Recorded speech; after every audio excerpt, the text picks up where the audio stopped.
Assalamualaikum warahmatullahi wabarakatuh, sahabat Yara. Yayasan Advokasi Rakyat Aceh melaporkan kasus penembakan pos polisi di Pantanuru di Aceh Barat kepada DPR RI. Penetapan tersangka dalam kasus itu dinilai tidak sesuai dengan fakta di lapangan. Ketua Yara, Safaruddin, mengaku telah berkomunikasi dengan anggota Komisi 3 DPR RI, Nasir Jamil, terhadap penetapan tersangka warga Aceh Barat. Dalam hal itu, Safaruddin meminta perlindungan hukum karena investigasi yang dilakukan di lapangan ada dugaan berkaitan dengan aktivitas tambang ilegal yang beroperasi di Aceh Barat. Oleh karena itu, Yara meminta kepada Komisi 3 DPR RI juga dapat menelusuri kasus tersebut supaya penegakan hukum tidak menjadikan masyarakat tidak tahu menahu terhadap rasa keadilan. Safaruddin menyampaikan pengaduan kepada Komisi 3 DPR RI terkait penangkapan dan penetapan tersangka berinisial DP yang berumur 27 tahun yang diduga oleh pihak Polres Aceh Barat sebagai pelaku pemberondongan pos polisi Pantanuru yang terjadi pada Kamis 28 Oktober 2021 lalu sekira pukul 3:15 waktu Indonesia Barat.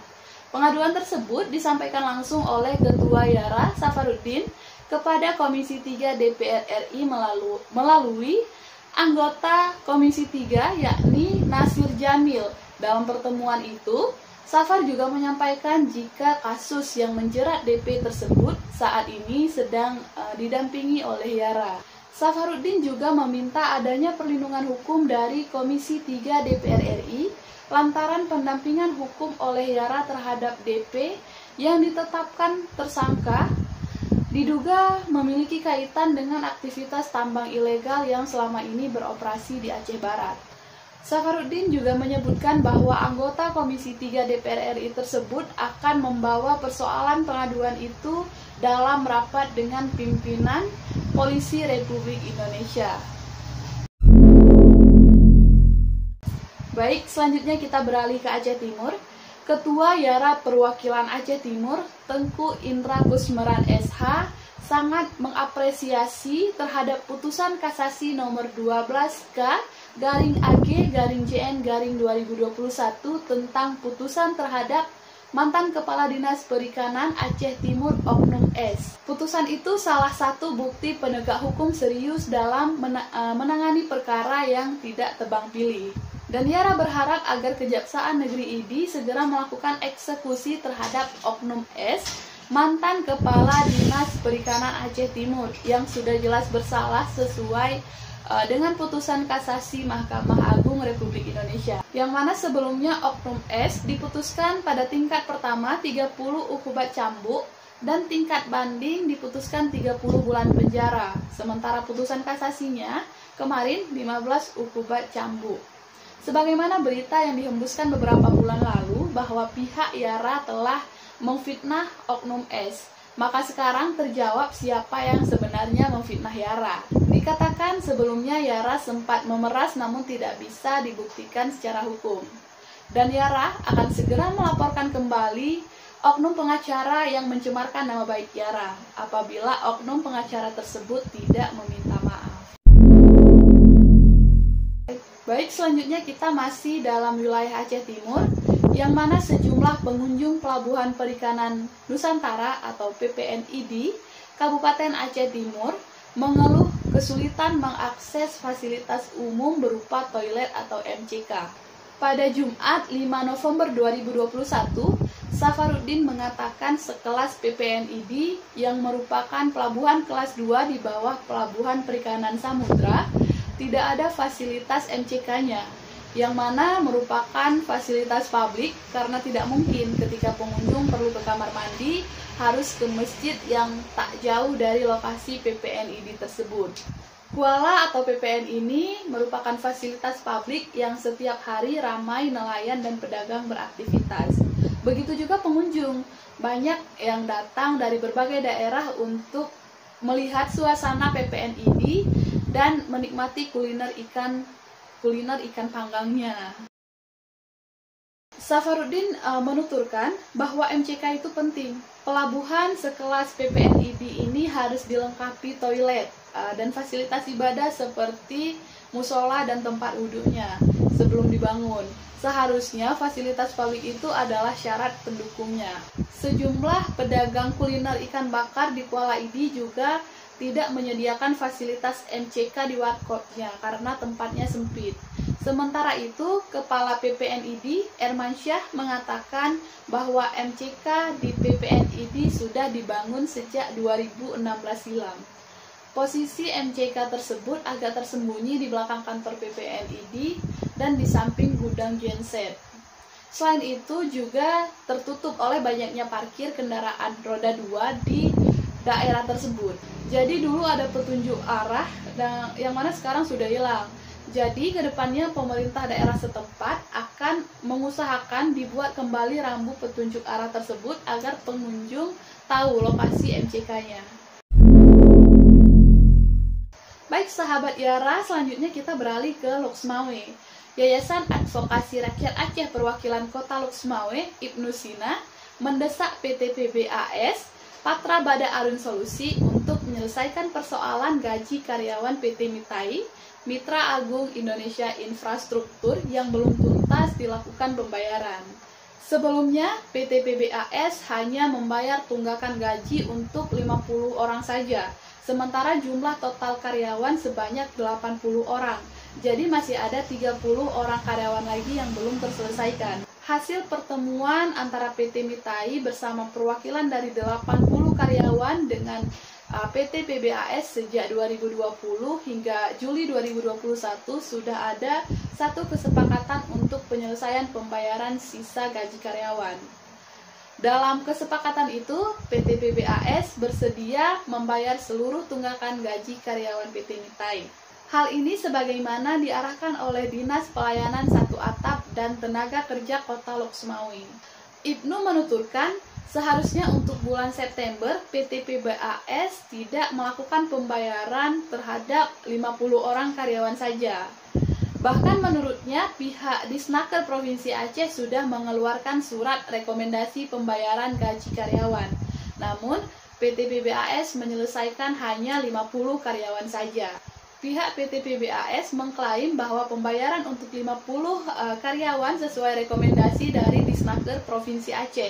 Tetapi dari pihak Disnaker Provinsi Aceh telah membantah terkait klaim dari pihak perusahaan itu. Oleh karena itu, Yara Perwakilan Kota Loksmawe mendesak PT PBAS agar menyelesaikan seluruh tunggakan gaji seluruh karyawan PT Mitai. Yara berharap PT PBAS kembali membuka dialog dengan para karyawan dalam upaya penyelesaian tersebut. Dan sebelumnya, penyelesaian permasalahan ini sudah melibatkan banyak pihak. Selain Disnaker Provinsi Aceh juga melibatkan Dewan Perwakilan Rakyat Kota Loksmawe, dan seharusnya permasalahan ini tidak terus-menerus berlarut. Upaya penyelesaian ini sebagaimana yang diamanatkan dalam Pasal 65 Undang-Undang Nomor 13 Tahun 2003 tentang Ketenagakerjaan, contoh Pasal 7 Ayat 2, Peraturan Menteri Tenaga Kerja dan Transmigrasi Nomor 19 Tahun 2012 tentang syarat-syarat penyerahan sebagian pelaksanaan pekerja kepada perusahaan lain. Baik sahabat Yara, selanjutnya kita beralih ke Aceh Barat Daya. Yara Perwakilan Aceh Barat Daya, Suhaimi SH, mengungkapkan jika ada perusahaan pertambangan biji besi di kawasan Kecamatan Babahrod Abdia yang mengangkangi aturan Menteri dan Sumber Daya Mineral atau ISDM Republik Indonesia. Pada Jumat 5 November, Suhaimi mengatakan bahwa operasional tambang biji PT SMD Sinar Mentari Dwiguna di lokasi PT Jam Juya Aceh Mining diduga kangkangi aturan Menteri ESDM. Suhaimi telah turun bersama tim Yara lainnya ke lokasi pertambangan PT SDM tersebut di Desa Imira, Kecamatan Babahrod untuk melakukan investigasi terkait dugaan adanya tenaga kerja asing asal Cina yang tidak kantongi izin bekerja di pertambangan biji besi tersebut. Namun, pihak perusahaan melarang tim Yara untuk memasuki komplek pengolahan biji besi, sehingga Yara tidak mengetahui keberadaan serta aktivitas yang dilakukan oleh TKA yang diinformasikan belum memiliki izin menggunakan tenaga asing tersebut. Di samping itu, aktivitas tambang biji besi PT SMD juga tidak dilengkapi petugas penanggung jawab operasional atau PJO sebagaimana diwajibkan oleh aturan Menteri ESDM RI. Yara sudah menemui HRD perusahaan tersebut, tetapi HRD tersebut tidak bisa menunjukkan kelengkapan penanggung jawab operasional. Hanya diperlihatkan KTP-nya saja. Orangnya tidak ada di lokasi pertambangan. Jadi Suhaimi menganggap bahwa PJO-nya memang tidak ada. Suhaimi mengatakan bahwa seharusnya sebelum adanya petugas PJO di lokasi tambang, pertambangan biji besi itu tidak dioperasionalkan karena PJO merupakan orang yang menduduki jabatan tertinggi dalam struktur organisasi perusahaan jasa pertambangan. Dan kita menduga bahwa PT SMD telah melanggar keputusan Menteri nomor 1827K/30/Men 2018 tentang pedoman pelaksanaan kaidah teknik pertambangan.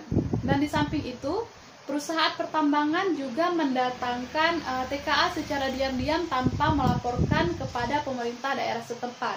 Berdasarkan informasi kami peroleh dari HRD perusahaan, bahwa TKA didatangkan pada bulan yang berbeda. 3 orang pada bulan Agustus 2021, 3 orang lagi pada bulan September 2021, dan 2 orang lagi pada akhir September 2021. Dari 8 TKA itu ada 2 orang yang tengah mengurus izin kerja. Seharusnya kedua TKA yang belum memiliki izin menggunakan tenaga asing tersebut tidak diperbolehkan tinggal di lokasi pertambangan karena luput dari pantauan masyarakat.